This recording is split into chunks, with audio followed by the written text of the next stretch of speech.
29 जनवरी 2025 को है मौनी अमावस्या।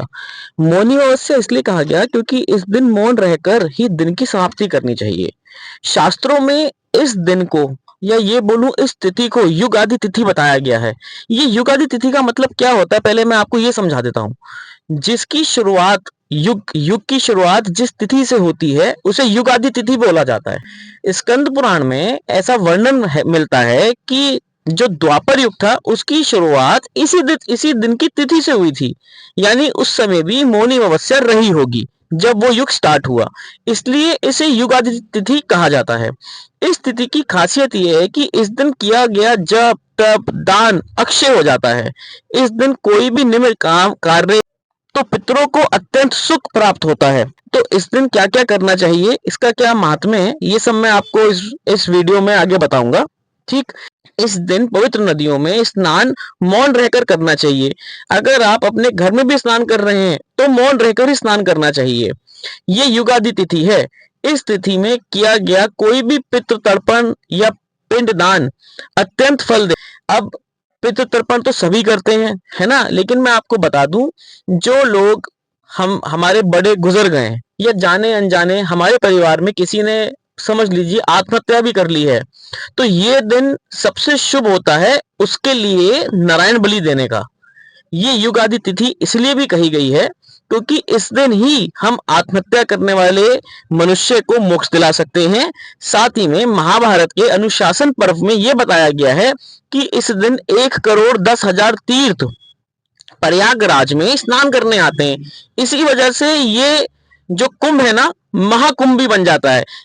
मतलब ये हुआ कि यदि आप वहां जाकर स्नान करते हैं तो आपको 1,10,000 तीर्थों में स्नान करने का पुण्य उसी समय प्राप्त हो जाता है। पद्म पुराण के अनुसार जो मनुष्य इस दिन सूर्योदय से पहले तिल के जल से पितरों का तर्पण करता है उन्हें स्वर्ग में अक्षय सुख भोगता है।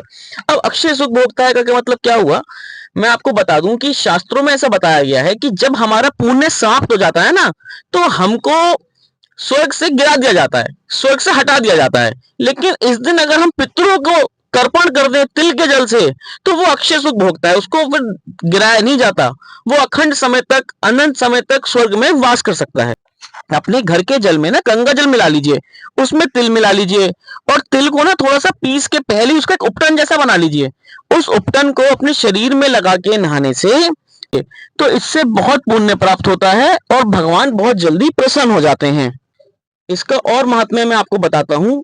जो मनुष्य तिल की गौ बनाकर दान करता है उसके 7 जन्मों के पापों से मुक्ति मिल जाती है। अब आप कहेंगे कि गांव की गौ कैसे बनाई जाएगी तिल से, तो बता दूं, तिल के जैसे हम लड्डू बनाते हैं ना, ऐसी एक आकृति बन जाती है गौ की। आप तिल की बना के ब्राह्मण को दान कर दीजिए। अगर आपको लगता है आप ये नहीं कर पा रहे हैं तो तिल गुड़ चावल ही दान कर दीजिए, उससे भी बहुत सुख प्राप्त होता है।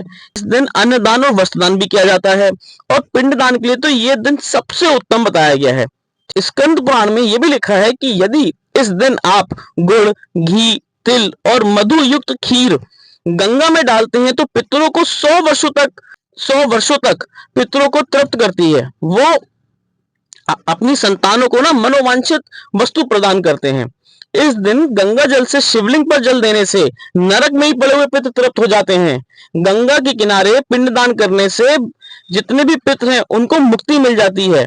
यदि किसी भी अवस्था में कोई मर गया हो, आपका मतलब कोई भी बड़ा चला गया हो, दोस्त चला गया हो, ठीक है, तो उन सब के लिए भी आप खुद पिंडदान कर सकते हैं ताकि उनको तृप्ति मिले उनको। इस दिन गाय की सेवा, मछलियों की सेवा, ठीक है, जैसे मछलियों को चींटियों की सेवा, कुत्ते की सेवा का बहुत पुण्य बताया गया है। गायत्री की पूजा करनी चाहिए और पीपल को जल देना चाहिए। ठीक है, पीपल को जल देंगे और दीपदान करेंगे। अब आप ये समझ लीजिए कि आपको इस दिन क्या नहीं करना चाहिए। इस दिन आपको कोई भी पत्ता या फूल नहीं तोड़ना चाहिए। इस दिन यदि आप कोई पत्ता या फूल तोड़ते हैं तो ब्रह्म हत्या का पाप लगता है। साथ ही में किसी का दान किया हुआ अन्न नहीं खाना चाहिए। यदि आप दान किया हुआ अन्न खाते हैं तो आपका 1 महीने का पुण्य क्षीण हो जाता है। मैं आपको फिर बता रहा हूं कि ये युगादि तिथि है। ऐसा बताया गया है कि 100 वर्षों तक जो दान करने से पुण्य प्राप्त होता है, वो एक दिन के दान से इस तिथि में प्राप्त हो जाता है। मैं उम्मीद करता हूँ कि आपको जानकारी पसंद आई होगी। इसको शेयर करते रहिए। धन्यवाद।